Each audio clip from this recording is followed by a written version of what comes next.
They say sticks and stones may break your bones, but words can never hurt you. But that is a lie. What if words, cold stares, mocking laughter, backhanded comments, relentless eye rolls? What if that gets done to you so often? It could hurt you so deeply that hollows out humanity. Welcome to Strawberry Ink. I'm your host, Santiago Gabriel. And tonight, we take a deep look into forgotten corners of America, places where cruelty is casual, compassion is rare, and being different could mean social death. Or worse, it could awaken something much darker. This is Death by a Thousand Cuts. Imagine living in a town where your every breath feels wrong, where your voice is too soft, your clothes are too bright, and your love too queer, or your skin too brown, where your mere existence is disruption. That's life for many places in America, like rural Ohio, coal country West Virginia, the Mississippi Delta, or the roadside town in Alabama. To be clear, not everyone in these states is cruel, but in certain regions, especially tight-knit white conservative cisgender Christian areas, outsiders are not just unwanted, they're treated like threat. This is a statement made by a young girl. She called me a fuck just walking home from school. I was 12. My teacher laughed. My neighbor asked, "What did I do?" And then the neighbor said, "I was asking for it for being different." When your identity becomes a lightning rod for ridicule, it does not take long for the soul to fracture. Rudeness is not just impolite. In places like this, it can feel like psychological warfare. A barrage of microaggressions, a sneer from the gas station clerk, a fake smile from your pastor, a slur carved in your locker. Alone, they seem small. Together, they metastasize. I'm gonna tell you what happened to me this week. This poor girl, 21 years old, texted me asking for $10.69 to buy McDonald's. She said she'll pay it back. I gave her the money. I was about to say don't worry about it, but I found out to not pay it back, she blocked me. She could have just said, "Please let me get away with not paying it back," or she could have apologized, but she's enough of a beast to block and say nothing and try to hide. She's a stupid little coward living in Columbus, Ohio. Her name is Madison Conley. Her phone number is 380-229-5352. Two other people enjoy doing this to many. They also enjoy scamming people. Ava Osborne's number is 740-755-6304. And Alina Ford's number is 740-755-6693. If someone's number starts with 740, that's an indication that the person is white trash. That person is out to harass you. And that poor Madison girl, she's pregnant. I'd honestly either get an abortion or put the baby out for adoption. She is not able to raise a baby herself, and that baby is gonna suffer. If the baby is born, I hope they have a better family than Madison's.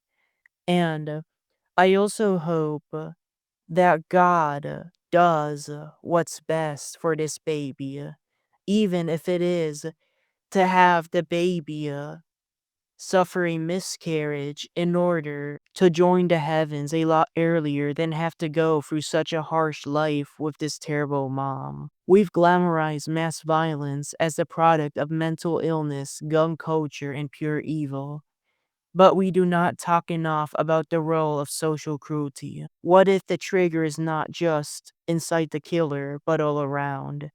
In regions where conformity is king, where whiteness, masculinity, straightness, and God fearing values dominate, Difference is punished. The message is clear: if you're not white, cisgender, straight, and Christian, you're a problem to be corrected or erased. My good friend, Ellie, who is a transgender female, recently told me about people criticizing her for having long hair. She spends her time in North Carolina and West Virginia, and the criticism for having long hair is due to people's homophobia and transphobia. My dad believed that every single transgender person is a drug addict and a pervert. He believes that if you're coming out of transgender, you're doing it on purpose because you want conflict. He has such a retarded and ignorant mindset. And it's okay, he belongs in Ohio. In small towns in Ohio and West Virginia, therapists are few and far between. Schools turn a blind eye. Families pray the gay away, and so the bullied bottle it up until they burst. Psychologists call it targeted rage displacement.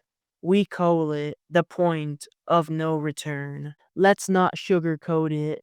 Some victims of chronic mistreatment don't just implode, they explode. Take Evan, a fictionalized, composite based on dozens of real cases. A queer teenage kid in rural Mississippi, constantly mocked for how he talked, walked, and dressed. Church ladies whisper, classmates push him down. Even his parents say, toughen up. He tried to survive it until he did not want to anymore. Evan began writing in his journal. At first, it was poetry, then it turned dark. He started fantasizing about revenge, not because he was evil, but because he felt erased. When people treat you like a monster long enough, you begin to wonder if they're right. What do Ohio, West Virginia, Mississippi, and Alabama have in common? A culture where deviance is dangerous, where the others are pushed to the margins, and where politeness often marks poison. In some of these towns, you can still be denied service, healthcare, or basic dignity just for being trans, gay, or black. There are no anti-discrimination laws that are real. There are churches preaching over conversion therapy. There are schools that punish queerness instead of protecting it. It's not just exclusion, it's psychological lynching. We are not saying rudeness causes murder, but we are saying this: social cruelty warps the brain, and in the most neglected corners of America, where your community is your jailer and your identity your sentence, something can snap. Rudeness kills slowly, but sometimes it teaches others how to kill fast. If we want to stop the next tragedy, we have to start where no one's looking. Not just the mind of the killer, but the mouths of people around them. The insults, the sights, the silence.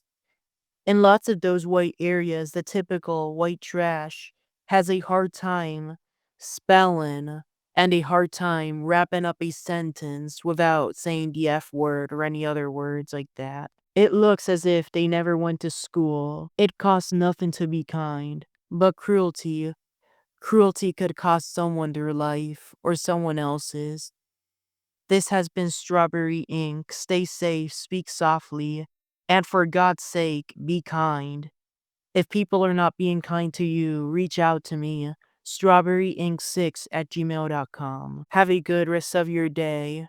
Except for those of you being nasty to others and starting the issues. Die.